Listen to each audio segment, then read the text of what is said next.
This is a Bachmann BQ-23, and it's suffering from the same fatal flaw all these Bachmann engines with this drive system have, cracked gearing. Before we dive into the depths of this gearing issue, how about I show you how this thing runs with its cracked gears. So I have this engine all set up on the tracks. I don't have any microphone hooked up, so you can just hear the noises this thing makes. So I'll give it a decent amount of power.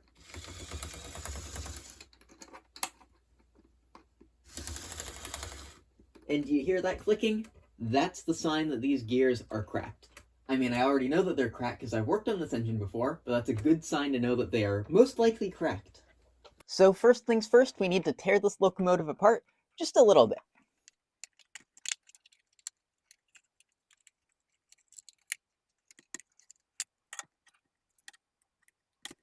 So now that I've fought the shell off and we've gotten this truck cover off, I can show you in here how the gears look. And as you can see, there's quite a few of them in here, but the two troublesome ones are these two right here.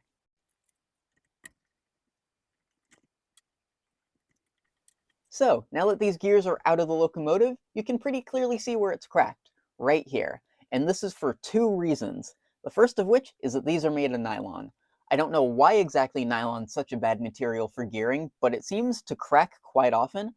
There's probably something going on with it that makes it crack. I don't know exactly what. I would like to know. So if anyone knows exactly what it is with nylon that makes it so prone to cracking in gearing like this, let me know. But the second thing is, these aren't a free fit. These are pressed on here, and I think that puts a little more strain on the gears, which makes them crack much easier. And then when they do crack, they're a lot harder to fix because it's not really a nice, simple fit.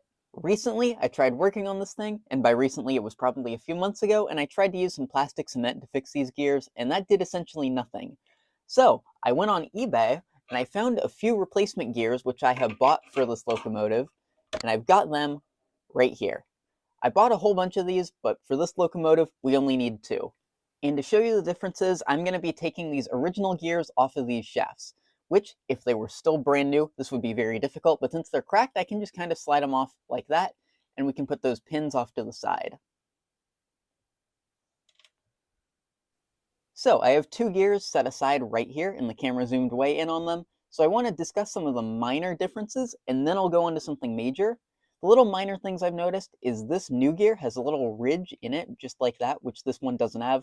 Maybe different styles of Bachmanns with the same drive system use slightly different gears, but it looks like they're the exact same tooth pattern, which is notable. This one's made out of, I believe it's resin printed or something like that, but this is a 3D printed gear, and this is an old nylon gear. Now, the really big difference, which I think is going to determine how well these things hold up, is the size of the diameter of the hole the shaft is supposed to go through.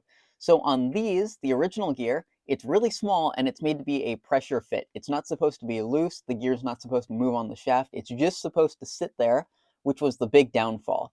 And looking at this gear, it might be really hard to tell from the camera, but it looks like it's got a slightly larger diameter hole, which means it should probably spin freely on the shaft, which I can actually test right now.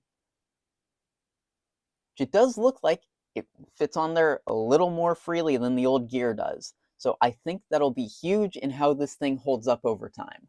With that little discussion about the gears out of the way, let's put these things on these original shafts for the old gears, and we will plop them in the locomotive.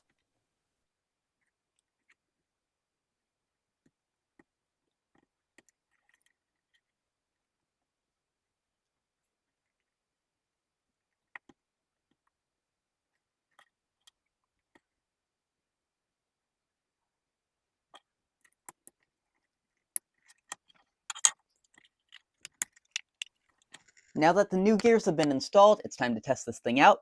I'll give it a healthy amount of power. And as you can probably hear, the clicking is gone.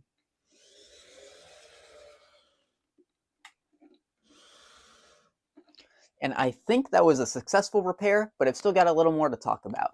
Now that all the repairs are done and I've got these gears installed in the locomotive, I do have two gripes about this thing. One of them's kind of small, one of them I think is pretty reasonable. The smallest one is I really don't know how well these will hold up. These gears have probably been in the model for over 20 years, probably even longer than that. I don't know exactly when Bachmann started making these. This one says Kadar in it, so I really have no clue how old those gears are and how long it took them to crack. but they're cracked now, and there's gears that are not cracked in this model. I think just because of how they mount onto the little metal rod in there, they should last for a lot longer, but still, we don't really know. And the other really big gripe is the price. My only real big gripe about these gears is the price. There's actually multiple people who sell these same style of gears on eBay that are 3D printed, but they all have one thing in common. Each individual gear costs about $3, which I think is a lot for a small gear this size. I know it takes a lot of work to design and whatnot, but I think that's the really big drawback to this. To get the 2 gears for this locomotive here, it cost me, I believe, $6.50, which in the long term is not a ton of money, but for an engine you paid $5 for, spending $6.50 more on it is kind of a lot, especially for 2 little pieces of plastic, or I guess resin, whatever material they use, which asks and enters into the equation another question. Does it actually improve the value of the locomotive at all? For this style of locomotive, the BQ-23, it's a much more rare model and is a little bit more sought after, but for something like one of the old Bachmann F units or a Bachmann U-boat, I don't really see that much of a point in replacing the gears unless it's something that's got a lot of sentimental value. It's really not going to be worth it all that much since these things just sort of have their notorious reputation for these cracked gears. So it's really not going to make you anything. But at the end of the day, these gears do work great, and if it's just some weird model that you have some attachment to and want to keep around, I think it's worth it.